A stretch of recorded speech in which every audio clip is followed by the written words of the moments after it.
నీ అల్లుడు ఏం తప్పు చేశాడని చెప్తావు?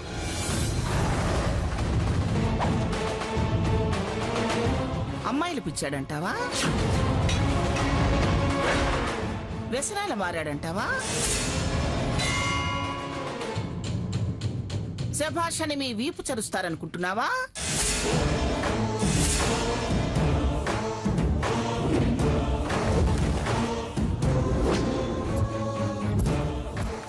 మీ వెనకాల చప్పట్లు కొడుతూ తిరుగుతారనుకుంటున్నావా? మీ బతుకులు మీరెలాగన్నా బతకండి, నాకనవసరం. ఇదిప్పుడు నా మనవడి పెళ్ళాం. ఈ అహంకారి చేతిలో ఉన్న పిల్లాడు నా ముని మనవడు.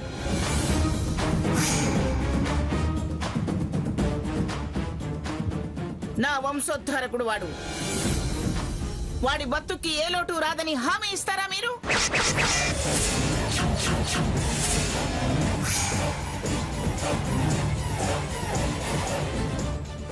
గ్యారంటీ చూపించి, సంబంధం తెగిందన్న ఆధారం చూపించి తీసుకెళ్ళండి వాణ్ణి.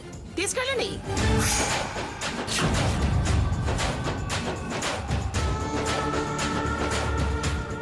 విడాకుల కాగితాలు చూపిస్తారా? మీ ఆస్తి పత్రాలు హామీగా పెడతారా?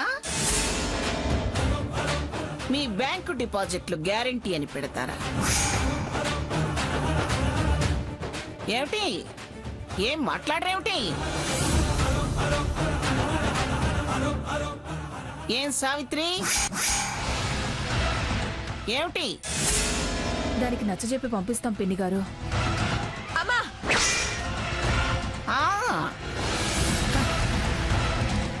ఈ నచ్చ చెప్పటాలు, సర్ది చెప్పటాలు ఇప్పుడే ఇక్కడే ఈ క్షణమే జరగాలి. ఈ కేసులో వాయిదా కోరే అవకాశం కూడా లేదు. లిటిగేషన్స్ పెట్టి వాళ్ళని బెదిరించి నన్ను తీసుకెళ్దాం అనుకుంటున్నారా?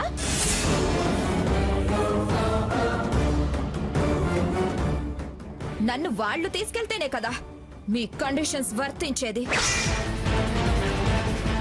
నేనక్కడికి వెళ్ళను. ఒంటరిగా నా బతుకు మరో దగ్గర బతుకుతాను.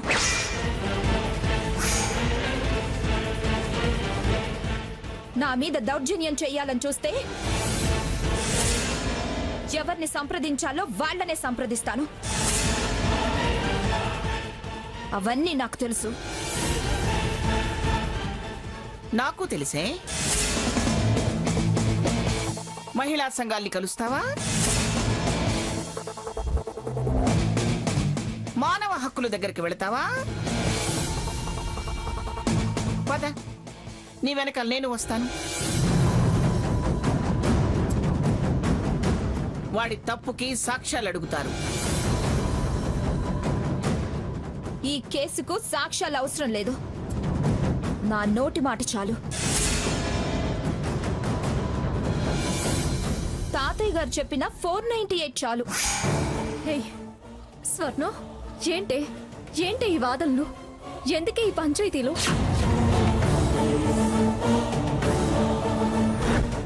రావే, నా మాట విను. సాకేత్ మారాడే, పూర్తిగా మారాడు.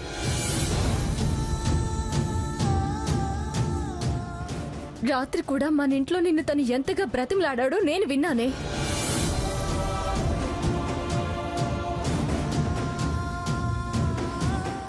వద్దు, వేసిన శిక్ష, పడ్డ బాధ చాలు.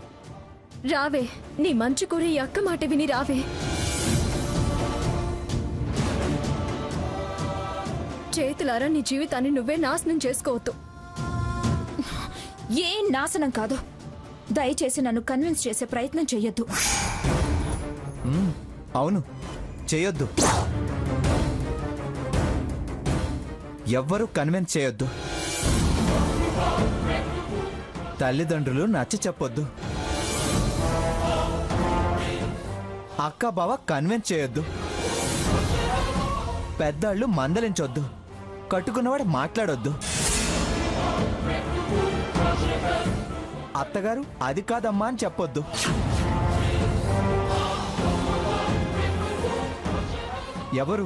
ఎవరు ఏం చెప్పొద్దు. గొప్ప నిర్ణయం తీసుకున్నావని అభినందించాలా?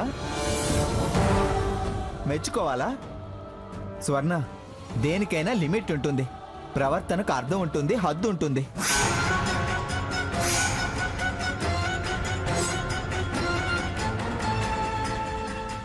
ఎవరేం చెప్తున్నారో, ఎందుకు చెప్తున్నారో అని కనీసం అర్థం చేసుకునే ప్రయత్నం కూడా చేయవా? ఆలోచించవా? వినవా? అంత పెద్ద దానివి అయిపోయావా? అంత స్ట్రాంగ్ డెసిషనా?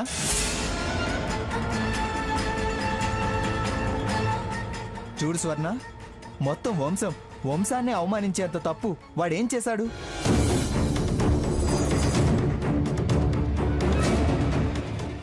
చిన్న పొరపాటు, అదేమంత క్షమించడానికి కాదు. వాడి బ్రతిమలాట వెనక ఎంత మార్పు ఉందో.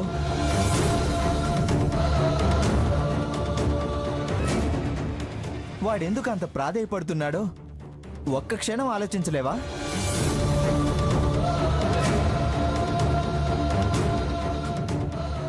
అమ్మా నాన్నల్ని, అత్తింటి వారిని కాదని ఒంటరిగా బతుకుతానంటే ఆయన వాళ్ళం, కావాలనుకునే వాళ్ళం ఎవరు మాట్లాడొద్దా?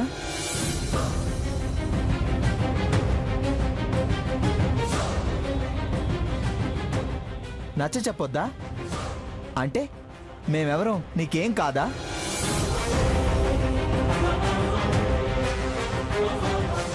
నీ బతుకు గురించి ఆలోచించొద్దా?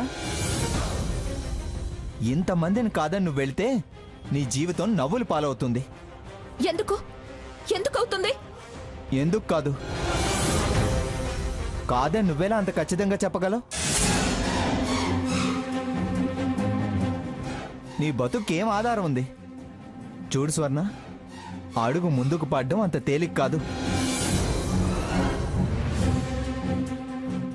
వదులుకుంటున్నాను అనడం తేలికే, కానీ సంపాదించడం కష్టం.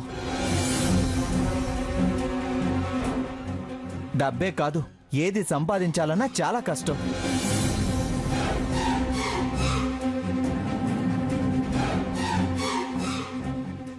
ఈ పౌరుషాలు, రోషాలు తిండి పెట్టవు.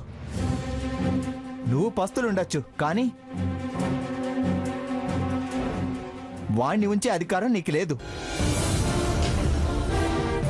నానే నలుగురు మనుషులు లేక నేను మా అమ్మ పడ్డ బాధ నాకు తెలుసు.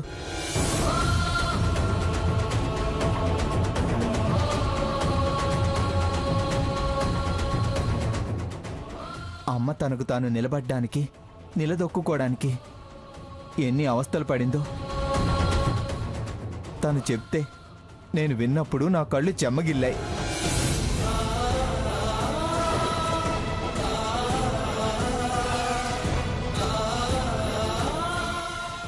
అలాంటి ఆవిడ ఎంత నరకం అనుభవించుంటుంది. బతకడం అంటే అనుకున్నంత తేలిక కాదు. రూపాయి చేతిలోకి రావాలంటే ఎంత చేత చెయ్యాలో నీకు తెలియదు స్వర్ణ. ఏంటి బావా, భయపెడుతున్నావా? కాదు, బతుకు గురించి చెప్తున్నాను.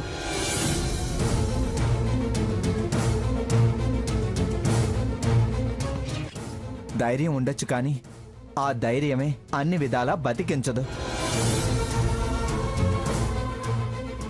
వాడికి గొప్ప భవిష్యత్ ఇవ్వడం అనుకున్నంత తేలిక కాదు.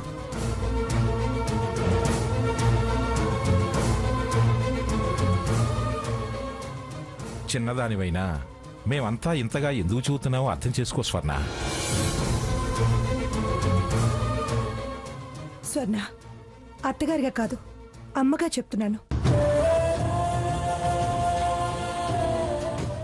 నేను హామీ ఇస్తున్నానమ్మా. వాణ్ణి నిన్నటిదాకా నేను సమర్థించలేదు, కానీ ఇప్పుడు వాడి తరపున వాడి తల్లిగా ధైర్యంగా చెప్తున్నాను.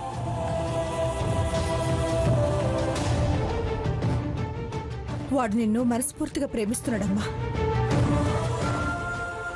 వాడు చేసిన తప్పులకి వాళ్ళ వాడే నలిగిపోతున్నాడు.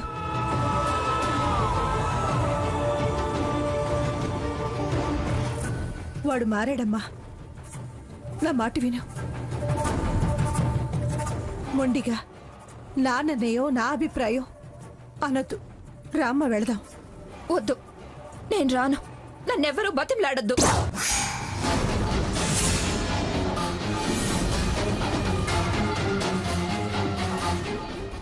వదిలేయండి అమ్మా, వదిలేయండి. అది మనందరికన్నా పెద్దదైపోయింది. దాని మాట దాందే గాని మన మాట వినే స్థితిలో లేదు. వదిలేయండి. ఏమిటి వదిలేసేది? వదిలేసి వెళ్ళడానికి అది నీ కూతురు మాత్రమే కాదు, నా ఇంటి కోడలు. ఇక బతివులాడింది చాలు. రేయ్, లాక్కెళ్ళి కార్లో కోలేయండిరా.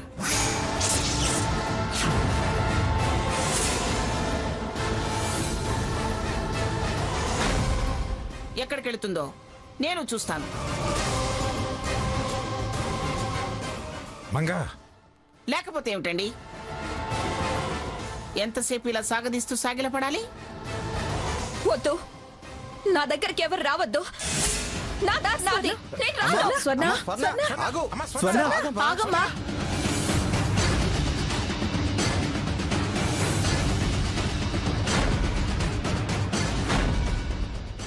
నా దగ్గరికి రావద్దు. మర్యాదగా చెప్తున్నాను. స్వర్ణ, స్వర్ణ వద్దు స్వర్ణ. వద్దు స్వర్ణ, ఆగు స్వర్ణ. అమ్మా స్వర్ణ, వద్దమ్మా. మా మాట వినమ్మా. స్వర్ణ ఆగు స్వర్ణ, ఆగు స్వర్ణ. ప్లీజ్ స్వర్ణ. మీరెవ్వరూ నన్ను ఆపద్దు. వద్దు, ఎవరైనా వచ్చారంటే దూకేస్తా.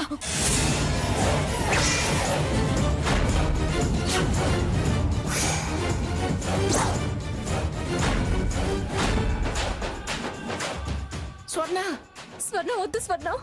నన్ను బలవంతంగా తీసుకెళ్లాలని ప్రయత్నం చేస్తే ఇదిగో ఈ చెరువులో దూకేస్తా.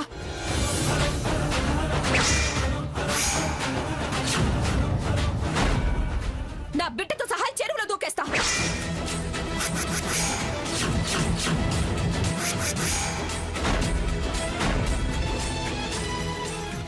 స్వర్ణ, అలా అన్నాను గాని నిన్ను బలవంతంగా లాక్కెళ్తానా? రా, రావే స్వర్ణ. రాను రాను రాను.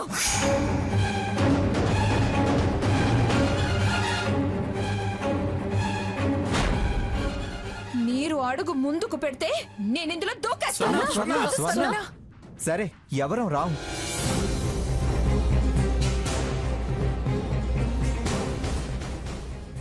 స్వర్ణ, కానీ పిఠాపురం వంశం అంత నీచమైందని నువ్వు అన్నావు కదా.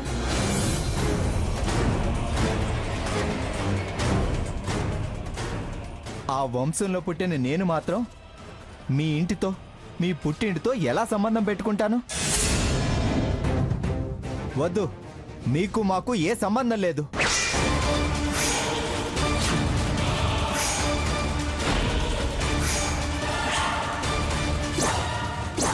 సీత, నీ చెల్లెలు మమ్మల్ని కాదనుకుంటుంది.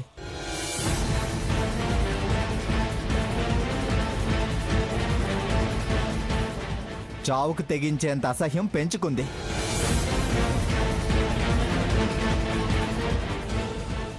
అందుకే మీ పుట్టింటి వాళ్లతో నేను తెగతెంపులు చేసుకుంటున్నా.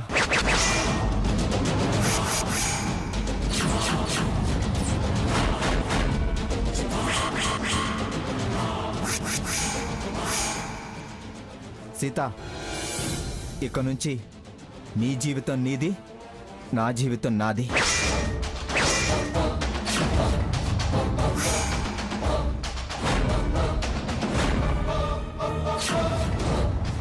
రేయ్, ఇదేం పాపం రా? తనేం చేసిందిరా మధ్యలో? వాడేం పాపం చేశాడని ఈవిడి చెల్లెలు అంత నిర్ణయం తీసుకుంది?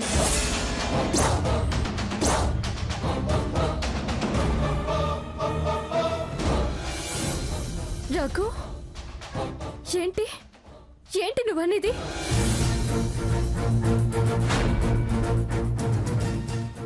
దీని మొండితనానికి మన బంధం తెగిందంటున్నావేంటి? తెగింది అనడం లేదు, తెగబోతుంది అంటున్నా.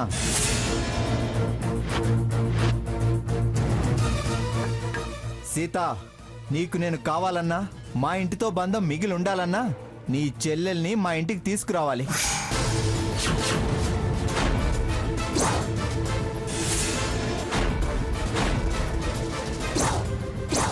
సామవేద దండోపాయం ఏం చేస్తావో నాకు తెలియదు.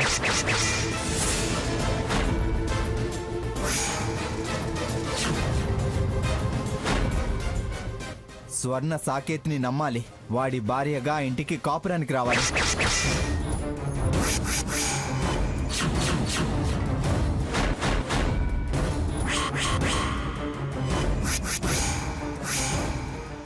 ఇదే నా నిర్ణయం, ఇదే నా నిర్ణయం, ఇదే నా నిర్ణయం, ఇదే నా నిర్ణయం, ఇదే నా నిర్ణయం.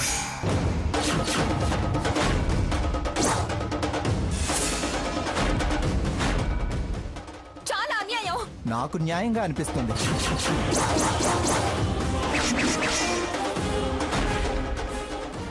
రఘురాం, ఏంటయ్యా ఇది?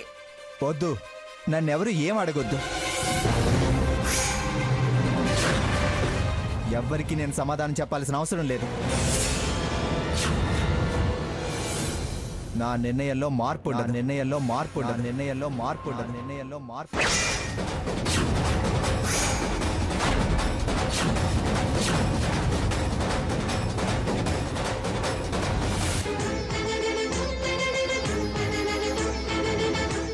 నీ భవిష్యత్తే వాడైనప్పుడు వాడి భవిష్యత్తు బాగుండటం కోసం.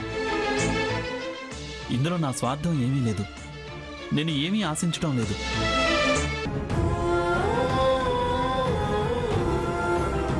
నీ ముందు తలొంచి చేతులు చాచి వీడికి ఆయుష్ పెంచమని, నన్ను మన్నించమని వేడుకుంటున్నాను.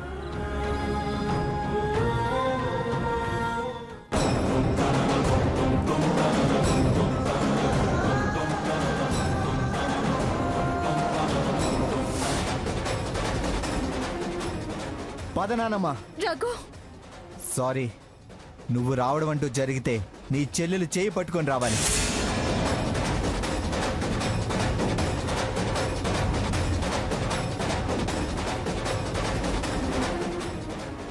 తాతయ్య పద.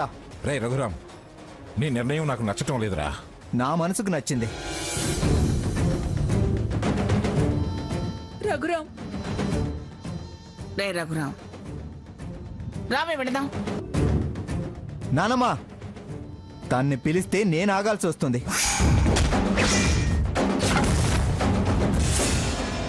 దారి మార్చుకోవాల్సి వస్తుంది. రే రఘురాం, అదంతే. నాకు స్వర్ణే ఆదర్శం.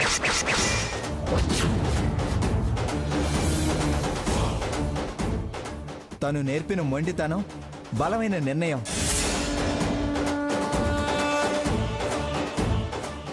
పదండి వెళ్దాం.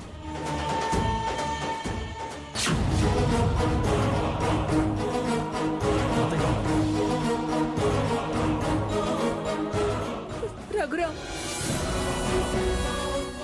పదండమ్మా, మీతో పాటే నేను. రండమ్మా, రా.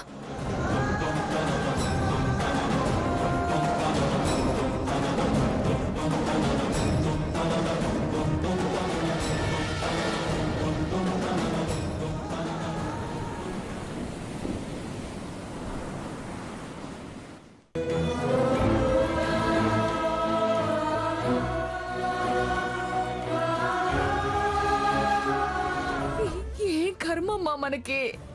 ఏ జన్మలో ఏ పాపం చేసుకున్నావో. ఒక కష్టం తీరిందనుకుంటే ఇంకో కష్టం వచ్చి పడుతుంది. చేసుకున్న వాళ్ళకి చేసుకున్నంత అని ఇదంతా మనం చేసుకున్న పాపం అండి, పాపం. అసలు రఘురాము సీతను వద్దనే మనిషి కాడే. అంత ఖచ్చితంగా సీతను రావద్దన్నాడు కదండి. అలా అనడం వెనక ఒకే ఒక్క కారణం. అది సీత మీద ఉన్న నమ్మకం అయి ఉంటుంది.